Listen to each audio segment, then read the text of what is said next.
तो ये है हमारे अकाउंट्स का chapter number 1, introduction to accounting. ये चैप्टर बेसिकली हमें क्यों दिया गया है?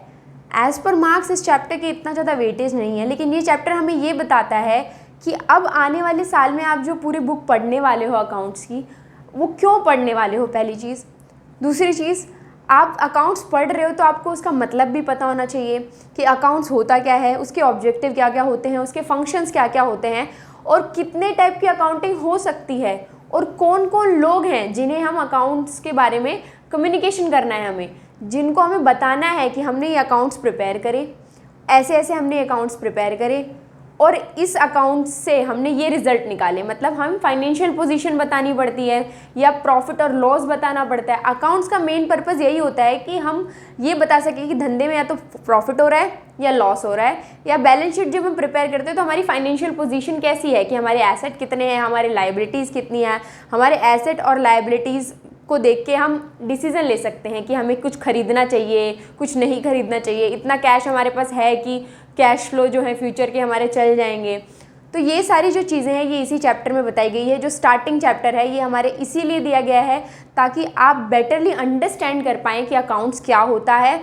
और आपसे जब पूछा जाए तो you just don't know even आपको खाली अकाउंटिंग ना पता हो, आपको ये भी पता हो कि अकाउंटिंग का मतलब क्या है, बेसिक नॉलेज जो है ना हमारी, कि मतलब क्या है, कौन कौन यूज़ करेगा, इसके ऑब्जेक्टिव क्या हैं, कितने टाइप की हो सकती है, ये सारी चीज़ें हमें इस चैप्टर में देखने को मिलेंगी।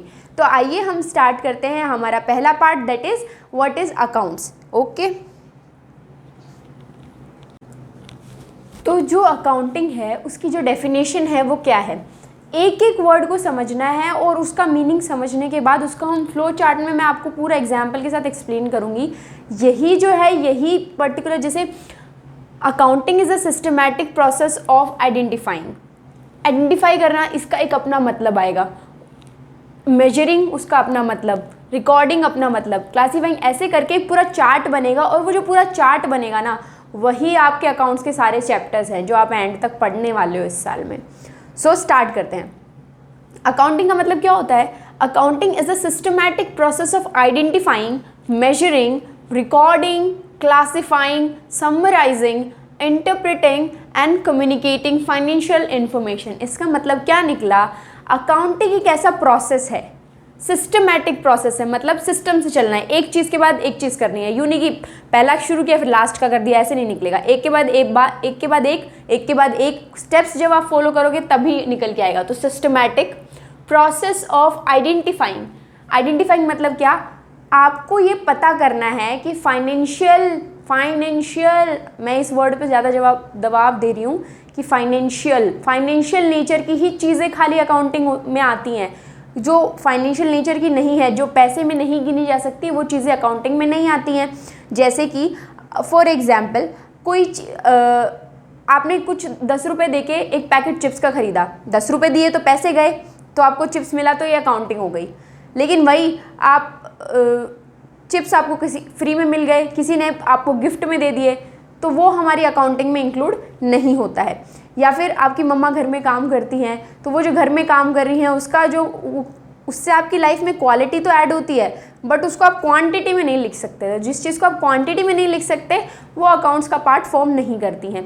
तो पहली चीज़ क्या बनी? आइडेंटिफाइंग, मतलब कि हमको इतनी सारी ट्रांजैक्शंस दे रखी हैं। मतलब आज किसी ने हमें गिफ्ट दिया, बिजनेस में 10 तरीके की, 1000 तरीके की ट्रांजैक्शंस होती हैं। आज किसी ने हमको गिफ्ट दिया, एसेट आए हमारे पास कुछ हमने माल खरीदा, हमने कोई फर्नीचर खरीद लिया, हमने पेन खरीदे, हमने पेंसिल खरीदी, बहुत सारी अलग अलग तरीके के आइटम्स आएंगी। कई बार ऐसा होगा कोई कपड़ा आ गया, कोई फ्री में चीज़ें आ गई, कहीं हमने डोनेशन दे दिया, तो काफ़ी सारी चीज़ें होती है। तो उन सारे ट्रांजैक्शंस में से ये फाइंड करना कि कौन से ट्रांजैक्शंस फाइनेंशियल नेचर के हैं, उसी पार्ट को बोलते हैं आइडेंटिफाइंग। मैं यहाँ पे फ्लो चार्ट बना के आपको बता रही हूँ। पहला होता है आइडेंटिफाइंग, मतलब आपने ये आइडेंटिफाई किया कि कौन सा जो आइटम है, नंबर ऑफ आइटम्स गिवन है, उनमें से कौन सा आइटम जो है आपका फाइनेंशियल नेचर का है। तो यहाँ हमने क्या किया? फाइनेंशियल नेचर का आइटम आपने फाइंड कर लिया, आइडेंटिफाई कर लिया। अब उसको मेजर करना है। आपने देख लिया कि ये फाइनेंशियल नेचर का है, मेजर करना है। मेजर का मतलब आप मापते हो, जैसे हमने एक फाइनेंशियल आइटम जो है, हमने ट्रांजैक्शन जो है आइडेंटिफाई किया कि 10 रुपए का हमने पेन खरीदा, ठीक है। अब उसको मेजर करना है, कितने रुपए का खरीदा, हमने 10 रुपए का पेन खरीदा, फाइनेंशियल नेचर का ट्रांजैक्शन हमने आइडेंटिफाई कर लिया। दूसरा, मेजर करना है, कितने रुपए का खरीदा, हमने 10 रुपए का खरीदा। फिर इसके बाद हमारा आता है रिकॉर्डिंग। रिकॉर्डिंग मतलब कि अब आपको पता लग गया ये फाइनेंशियल नेचर का आइटम है, फाइनेंशियल नेचर का आइटम है, प्लस इस आइटम का वैल्यू पता लग गया कि इतना वैल्यू का है। अब हमें उसे रिकॉर्ड करना है। रिकॉर्ड क्या करना है, अपनी बुक्स ऑफ अकाउंट में। Books of account in the sense जो भी चीज़ें हम अकाउंटिंग में प्रिपेयर करते हैं उनके जो सेट ऑफ बुक्स होती हैं उसको हम बोलते हैं books of accounts, BOA, books of accounts. तो अब हमें रिकॉर्ड करना है वो बुक्स ऑफ अकाउंट में जो पहली चीज़, पहली जगह जहाँ पे रिकॉर्डिंग होती है सारे ट्रांजैक्शंस की, उससे हम कहते हैं हम जर्नल। रिकॉर्ड किया आपने जर्नल में सारे, जर्नल इज नथिंग बट आपका जो ट्रांजैक्शन हो रहा है, ट्रांजैक्शन किसके साथ हो रहा है, कितने रुपए का हो रहा है, उसको पूरा लिखना इस जर्नल, ठीक है। इसके बाद हम करते हैं क्लासिफाइंग। क्लासिफाइंग का मतलब क्या होता है, लेजर। लेजर अब इनके अलग अलग, जैसे कुछ ट्रांजैक्शन होंगे मोहन के नाम से, कुछ सोहन के नाम से, कहीं से फर्नीचर आ गया, कहीं से कैश चला गया, बैंक से कोई ट्रांजैक्शन हो गया। तो हर अकाउंट के अपने अलग अलग खाते बनते हैं कि भाई ये बैंक का खाता है तो इसमें सारे बैंक के ट्रांजैक्शन ही लिखे जाएंगे। फिर अब दूसरा खाता बनेगा कि सोहन के नाम से है तो उसके सारे ट्रांजैक्शन, सोहन से जितने रिलेटेड ट्रांजैक्शन है वो लिखे जाएंगे, ताकि एंड में हमें पता लग सके कि किससे हमें कितना देना है, किससे हमें कितना लेना है। तो उसके लिए क्या होता है, लेजर। तो क्लासीफाई किया तो लेजर हुआ। अब इसके बाद समराइजिंग। समराइजिंग का मतलब क्या होता है, ट्रायल बैलेंस प्रिपेयर करना। समराइजिंग का मतलब होता है इधर से लेजर से अलग अलग खाते मिलेंगे, बैलेंस मिलेंगे, उन सबको किस में डालना, ट्रायल बैलेंस में डालना। ये आगे सिखाया जाएगा। बैलेंस करने का टर्म होता है कि डेबिट ज़्यादा है, क्रेडिट ज़्यादा है, उसी के बेसिस पे हम profit and loss account prepare करते हैं। समराइजिंग समझ आ गया। इसी के बेसिस पे हमने क्या किया, समराइजिंग का एक पार्ट होता है profit and loss account, trading account, और फिर इसी से हम क्या करते हैं, इंटरप्रेट करते हैं। इंटरप्रेट मतलब बैलेंस शीट प्रिपेयर करते हैं। बैलेंस शीट प्रिपेयर किया। अब बैलेंस शीट हम लास्ट अपने स्टेज तक पहुंच गए जहाँ तक हमने बताया था कि हमें बैलेंस शीट प्रिपेयर करने तक पहुंचना है अकाउंट्स में। बैलेंस शीट से हमें पता लगेगा हमारी फाइनेंशियल पोजीशन कैसी है, हम क्या कर रहे हैं, हमें कुछ खरीदना चाहिए या नहीं खरीदना चाहिए, हमारा धंधा लॉस में तो नहीं चल रहा है, ऐसा तो नहीं है कि हमारे पास कुछ भी नहीं है, हम बैंकरप्ट होने वाले हैं। तो वो बैलेंस शीट से पता चलता है। अब उसी इंटरप्रिटेशन के बाद अब हम क्या करते हैं, कम्युनिकेटिंग फाइनेंशियल इंफॉर्मेशन। बहुत सारे ऐसे लोग होते हैं जो हमारी फाइनेंशियल, हमारे अकाउंट्स पे ही डिपेंड करते हैं अपना डिसीजन लेने के लिए। जैसे कि गवर्नमेंट हो गई, वो ये इसलिए करती है कि हमें टैक्स कितना, इनकम टैक्स निकालने के लिए कि हमें कितना पेमेंट उनको देना है, तो वो उसके लिए उनको फाइनेंशियल इन्फॉर्मेशन चाहिए। अकाउंट्स देखेगी तभी तो पता लगेगा कितना प्रॉफिट है, उसके ऊपर ही टैक्स लगाएगी। और एम्प्लॉयज़ हो गए, उनको अपने बोनस के लिए चाहिए होता है, या ओनर्स हो गए, उनको ये पता करने के लिए कि ये बिजनेस कंटिन्यू करना है या नहीं करना है। तो काफ़ी सारे यूज़र्स होते हैं, वो हम इस चैप्टर के लास्ट पार्ट में पढ़ेंगे, यूज़र्स। Communicating financial information. अब ये कम्युनिकेट करना है आपको, ये financial information, communicating financial information किसको, यूज़र्स को। यही सारे चैप्टर्स जो हैं आप अपने पूरे अकाउंट्स में पढ़ने वाले हो। तो इस अकाउंटिंग, उससे डेफिनेशन से हमें क्या पता चला, इस फ्लो चार्ट से ये डेफिनेशन पूरा याद हो जाएगा। Accounting is a systematic process of identifying, measuring, identifying, measuring, recording, classifying and summarizing, interpreting and communicating financial information। Accounting का मतलब यही होता है, सिस्टमेटिक प्रोसेस से चलना। हमने ट्रांजैक्शन को आइडेंटिफाई किया, ट्रांजैक्शन को मेजर किया कि कितना होता है, कितने अमाउंट का है, उसको जर्नल में रिकॉर्ड किया, जर्नल में रिकॉर्ड करने के बाद लेजर्स में क्लासीफाई किया, उसका समरी बनाया, ट्रायल बैलेंस, P&L और बैलेंस शीट के फॉर्म में, उसका इंटरप्रिटेशन किया बैलेंस शीट के फॉर्म में, और फिर उसको कम्युनिकेट किया अपने डिफरेंट फाइनेंशियल यूजर्स के साथ। Easy, simple. नेक्स्ट, अकाउंटिंग जो है हमारी बिजनेस की जो लैंग्वेज होती है वो हमारी अकाउंटिंग होती है। ये 1 मार्क्स में MCQ में पूछा जा सकता है कि what is the language of business? Accounting is the language of business. Business की जो लैंग्वेज होती है अकाउंटिंग ही होती है, उसी की टर्म्स में आप आइडेंटिफाई कर सकते हो। अकाउंटिंग का मतलब पैसे में जो चीज़ें काउंट हो सकती है, और बिजनेस का मतलब भी पैसा है, पैसे के लिए आप सब कर रहे हो। तो जब आपको डिफाइन करना है कि आपका बिजनेस अच्छा चल रहा है या नहीं चल रहा है, एक तो किसी लैंग्वेज में करोगे, लैंग्वेज करोगे कि हाँ 10 करोड़ मेरा फ़ायदा हो रहा है, 10 करोड़ लॉस में चल रहा है, तो वो जो लैंग्वेज आई वो हमारी क्या आई? अकाउंटिंग की लैंग्वेज आई। तो that's why business language of business जो है वो हमारी अकाउंटिंग है। अब अकाउंटिंग मीडियम ऑफ कम्युनिकेशन भी है, मतलब इसी के ज़रिए से आप सब लोगों से बातचीत कर सकते हो। अकाउंटिंग के ज़रिए से ही, उसी के फिगर्स लेके, फैक्ट्स लेके आप सबसे कम्युनिकेशन कर सकते हो, इसलिए इसको मीडियम ऑफ कम्युनिकेशन भी कहा जाता है। अब इसके बाद हमारा नेक्स्ट पार्ट है हमारे एट्रीब्यूट्स ऑफ अकाउंटिंग, कि हमारे क्या क्या एट्रीब्यूट्स होते हैं। एट्रीब्यूट्स यही हैं, यही जो मैंने आपको पूरा प्रोसेस सिखाया। एट्रीब्यूट्स मतलब पार्ट्स, कौन कौन से पार्ट्स आपके अकाउंटिंग के, क्या क्या चीज़ें आती हैं अकाउंटिंग में, तो ये सारी चीज़ें ही अकाउंटिंग में आती हैं, यही हमारे एट्रीब्यूट्स हैं। इसको एक पूरा यही हमारा एट्रीब्यूट्स आ गया। तो इसमें मैं सेम ऐसे ही एट्रीब्यूट्स आपकी बुक में दिए हुए हैं, मैंने आपको ये बहुत अच्छे से एक्सप्लेन कर दिया। दोनों पार्ट हमने एक साथ डेफिनेशन के साथ ही पूरा पार्ट हमने समझ लिया, तो it has become quite easy for you. इसी में मैं ऊपर टॉपिक डाल देती हूँ, ये हमारे एट्रीब्यूट्स हैं अकाउंटिंग के।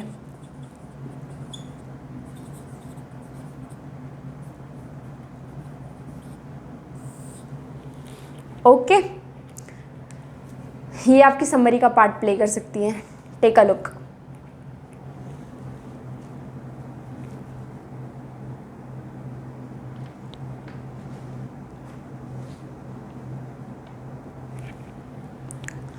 अब इसके बाद एक नया टॉपिक आता है, वो होता है क्वेश्चन पूछा जाता है, इज अकाउंटिंग एन आर्ट और a science? This is a question कि क्या अकाउंटिंग एक आर्ट है या साइंस है।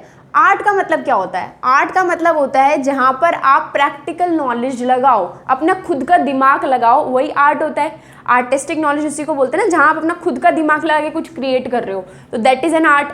साइंस का मतलब क्या होता है? साइंस का मतलब होता है pre defined rules and regulations आपको दे रखे हैं कि आप इतने ml उसमें ये डालोगे तो ये सॉल्यूशन फॉर्म होके आएगा। प्री डिफाइंड है, आप ऑलरेडी रिटर्न है, ऑलरेडी लिखे हुए हैं, आप उनके हिसाब से चीज़ें करोगे तो आपको रिजल्ट मिल जाएगा। अब अकाउंटिंग में क्या करना होता है? अकाउंटिंग में आपको खुद का दिमाग तो लगाना पड़ेगा, जब आप कुछ भी चीज़ नोट करोगे उसको पहचानने के लिए खुद का दिमाग लगाना पड़ेगा। बट ये जो स्टेप्स दे रखे हैं, जो प्रोसेस बता रखा है, ये साइंस के तहत बता रखा है कि हमें ऑलरेडी सेट ऑफ प्रोसेस बता रखा है कि ये स्टेप आप करोगे तो आपको एंड रिजल्ट मिल जाएगा। आपको अपनी फाइनेंशियल इन्फॉर्मेशन के लिए समरी जो है आपकी फाइनेंशियल इन्फॉर्मेशन की वो आपको मिल जाएगी, अकाउंटिंग की समरी मिल जाएगी। तो इसका आंसर क्या हुआ? हमें प्रैक्टिकल नॉलेज भी अप्लाई करना है, अपना दिमाग भी लगाना है, और प्री डिफाइंड सेट भी दे रखा है कि ऐसे ऐसे स्टेप्स फॉलो करने हैं, वो भी करने हैं। तो व्हाट डज दैट इंडिकेट? इसका मतलब क्या होता है कि accounting is both an art and science। Accounting दोनों आर्ट भी है और साइंस भी है। आर्ट साइंस कैसे है? Set of rules and regulations दे रखे हैं, उनको फॉलो करना है, और फिर उनको फॉलो कर कर अकाउंटिंग प्रिपेयर करनी है, अकाउंट्स प्रिपेयर करने हैं। प्रैक्टिकल नॉलेज, अपनी प्रैक्टिकल नॉलेज लगानी है, अपना दिमाग लगाना है,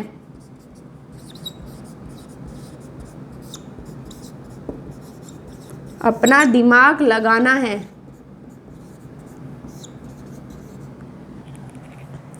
तो वो हमारी आर्ट भी है। सो इसीलिए accounting is both an art and science. This can also be asked in MCQ, ये एमसीक्यू में पूछा जा सकता है। सो इसको भी एक एमसीक्यू में मार्क कर लो, और तो इससे बड़ा एक्सप्लेनेशन कुछ आएगा नहीं।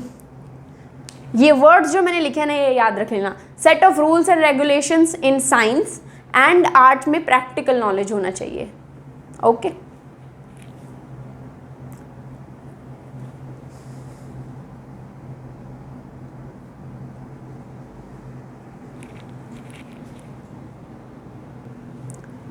अब इसके बाद आता है हमारा अकाउंटिंग प्रोसेस। अकाउंटिंग प्रोसेस क्या होता है? अकाउंटिंग प्रोसेस सेम हमारे एट्रीब्यूट्स वाला पार्ट है, सेम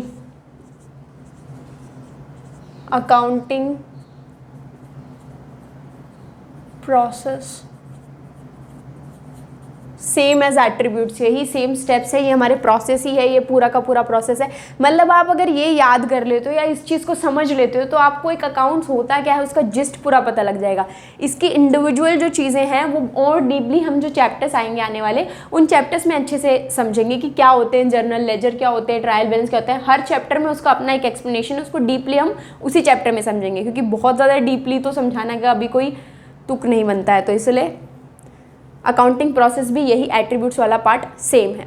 आपने डेफिनेशन पढ़ी, डेफिनेशन से ही आपने एट्रीब्यूट्स निकाले कि क्या होते हैं। Attributes is same as accounting process. Accounting process क्या होता है ये शायद एग्जाम में पूछ सकते हैं, ये आपके यूनिट टेस्ट वगैरह आएंगे उसमें पूछा जा सकता है। इसके बाद होते हैं हमारे ब्रांचेस ऑफ अकाउंटिंग, वो हम स्टार्ट करते हैं। तो अब नेक्स्ट पार्ट है हमारा ब्रांचेस ऑफ अकाउंटिंग। हमारी अकाउंटिंग की कितनी ब्रांचेस होती हैं? ब्रांचेस बोल सकते हो या टाइप्स बोल सकते हो, आपके अकाउंट्स के कितने तरीके के अकाउंट्स होते हैं। पहला होता है फाइनेंशियल, जो सीए लोग जो होते हैं ना वो पढ़ते हैं, वो फाइनेंशियल अकाउंटिंग पढ़ते हैं। फिर होता है कॉस्ट अकाउंटिंग। कॉस्ट अकाउंटिंग कौन लोग पढ़ते हैं? कॉस्ट अकाउंटिंग वो लोग पढ़ते हैं जो लोग सीएस कर रहे हैं। फिर होता है एक मैनेजमेंट अकाउंटिंग। मैनेजमेंट अकाउंटिंग कौन पढ़ता है? जो सीएमए वगैरह कोर्स करते हैं ना, कॉस्ट एंड मैनेजमेंट अकाउंटेंट, वो लोग मैनेजमेंट अकाउंटिंग पढ़ते हैं। ओके, तो अब हम स्टार्ट करते हैं फाइनेंशियल अकाउंटिंग होता क्या है। तो अब हम स्टार्ट करते हैं हमारी फाइनेंशियल अकाउंटिंग क्या होती है। फाइनेंशियल अकाउंटिंग का मतलब क्या होता है? फाइनेंशियल ट्रांजैक्शन को रिकॉर्ड करना, कि जो फाइनेंशियल बेसिस पे होती है कि भाई पैसे आए, इतने आए, यहाँ से हमने फर्नीचर खरीदा, यहाँ से हमने एसेट खरीदा, कुछ भी चीज़ें खरीदी, जो फाइनेंशियल ट्रांजैक्शन होती है, इवेंट्स होते हैं, वो हमारे फाइनेंशियल अकाउंटिंग में आते हैं। जैसे समरी आपने किया, अभी जो हमने पढ़ा वो फाइनेंशियल अकाउंटिंग का पार्ट है। हम जो पढ़ने वाले हैं पूरे वो फाइनेंशियल अकाउंटिंग ही पढ़ने वाले हैं। जैसे समरीज, इंटरप्रिटेशन करना और फिर कम्युनिकेट करना। मेनली फाइनेंशियल अकाउंटिंग किस लिए की जाती है? ताकि आप प्रॉफिट और लॉस पता कर पाओ कि पूरे टर्म का, पूरे साल का प्रॉफिट और लॉस क्या है। दूसरी होती है हमारी कॉस्ट अकाउंटिंग। कॉस्ट अकाउंटिंग किस चीज़ से रिलेटेड होती है? किसी प्रोडक्ट का कॉस्ट निकालना हो, कि मान लो आप जैसे प्रोडक्ट बेचते हो मार्केट में, तो उसका कॉस्ट असरटेन किया जाता है। पहले कॉस्ट पता किया जाता है कि कितना सब कुछ मिला के कितना पैसा लगा उस प्रोडक्ट को बनाने में। फिर उसके ऊपर अपना प्रॉफिट मार्जिन जोड़ोगे कि इतना प्रॉफिट तो हमें चाहिए ही मार्केट में। फिर ओवरऑल कॉस्ट प्लस प्रॉफिट तो हम अपने निकालते हैं कि हमारे प्रोडक्ट का प्राइस हो गया, फाइनल प्राइस जो हमारे प्रोडक्ट का हो गया वो कॉस्ट प्लस प्रॉफिट हो गया। तो कॉस्ट निकालने के लिए ऑपरेशंस की कॉस्ट मतलब कि एक पर्टिकुलर सेट, मतलब पर्टिकुलर चीज़ों को करने के लिए क्या क्या, जैसे एग्जाम्पल से समझाती हूँ मैं आपको कि जैसे आपने बिस्किट का पैकेट बनाना है, तो बिस्किट के पैकेट में 4-5 प्रोसेस होके वो बिस्किट आया होगा। पहले वो वीट के फॉर्म में आया होगा, फिर वो वीट से कन्वर्ट करके उन्होंने वीट या मैदा उससे कन्वर्ट करके उन्होंने उसको एक मतलब तोड़ा होगा, क्रश किया होगा, फिर वो एक और प्रोसेस से होगी, उसका शेप आया होगा, फिर उसको पकाया गया होगा, फिर उसको पैकेट्स में पैक किया गया। तो ये हर एक जो स्टेप है ना वो एक ऑपरेशन हो जाता है। तो उस पर्टिकुलर स्टेप की कितनी कॉस्ट है वो भी पता करने के लिए कॉस्ट अकाउंटिंग यूज़ होता है। Recording cost for cost controlling, ताकि आप जैसे वेस्टेज हो रही है आपको पता लग जाएगा कि उस पे पिछले महीने इतना प्रोडक्ट निकला, सेम प्रोडक्ट निकला इस महीने भी, उसका खर्चा जो आया वो इतना आया, लेकिन इस महीने खर्चा ज़्यादा आ गया। तो आपको पता लग जाएगा कि खर्चा ज़्यादा हो रहा है, कहीं ना कहीं वेस्टेज हो रही है। तो उन चीज़ों को कंट्रोल करने के लिए, लिमिट में करने के लिए, वेस्ट कम हो और प्रोडक्ट अच्छे से मतलब बनने में जो कॉस्ट आए वो कम आए, खर्चा कम हो और वेस्टेज कम हो, उसको देखने के लिए जो है वो मेनली कॉस्ट अकाउंटिंग होती है। सीएस लोग यही पढ़ते हैं अपने पूरे सिलेबस में। नेक्स्ट होता है मैनेजमेंट अकाउंटिंग। मैनेजमेंट अकाउंटिंग क्या होता है? बहुत ही रिसेंटली डेवलप्ड अकाउंटिंग है। फंड्स, कॉस्ट, प्रॉफिट, ये किन चीज़ों से रिलेटेड होता है? फंड से, कॉस्ट से, कहाँ से फंड रेज करना है, कितना रेज करना है, किसका कितना खर्चा आया, प्रॉफिट कितना होगा, ओवरऑल जो चीज़ें देखी जाती है ना, इन दोनों का मिक्स जो करके देखा जाता है वो मैनेजमेंट अकाउंटिंग में देखा जाता है। ये पर्टिकुलरली यूज़ होता है उन लोगों के लिए, मैनेजमेंट के लिए। Management accounting is useful to people who are involve in the management. जो ये देखने वाले हैं, डिसीजन लेने वाले हैं कि इस चीज़ को कैरी करना है, किस चीज़ को छोड़ना है, कौन सा प्रोडक्ट बहुत ज़्यादा बिक रहा है तो उसकी लेबलिंग चेंज करनी पड़ेगी, किसी की कुछ चेंज करनी पड़ेगी, कोई कम बिक रहा है तो उसमें क्या प्रमोशन किया जाए, क्या एडवर्टीजमेंट की जाए, ये मैनेजमेंट देखता है।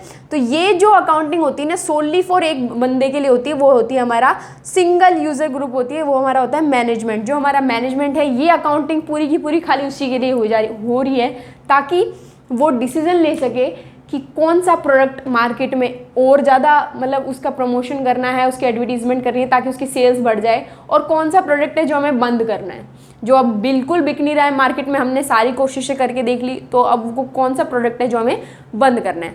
So as simple as that. ये चार्ट आप एक बार देख लीजिए। इसके बाद हमारा जो नेक्स्ट टॉपिक है वो हमारा आता है book keeping, accounting and accountancy. Book keeping क्या होता है, अकाउंटिंग क्या होता है, अकाउंटेंसी क्या होता है। 3 अलग अलग टर्म आपको यूज़ करने मिलेंगे। 3 अलग अलग टर्म आप देखेंगे तो उनमें से कौन सा टर्म आपको यूज़ करना चाहिए, कौन सा टर्म कहाँ यूज़ होगा, और इनमें डिफरेंस क्या है। डिफरेंस जो है वो एग्जाम में आ सकता है, यूनिट टेस्ट वगैरह में, बाकी तो MCQ में ही पूछा जाएगा मेनली, देख लीजिए आप। सो नेक्स्ट टॉपिक है हमारा book keeping, accounting and accountancy. ये टॉपिक हम अपनी नेक्स्ट क्लास में कंटिन्यू करेंगे। आज के लिए इतना ही। आई होप आप सबको ये लेक्चर पसंद आया हो। Thank you so much.